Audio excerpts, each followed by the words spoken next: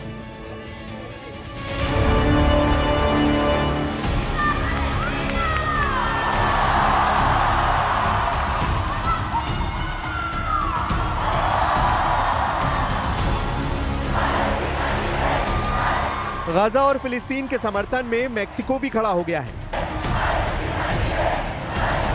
Mexico में हुई एक रैली में हजारों लोग इकट्ठा हुए।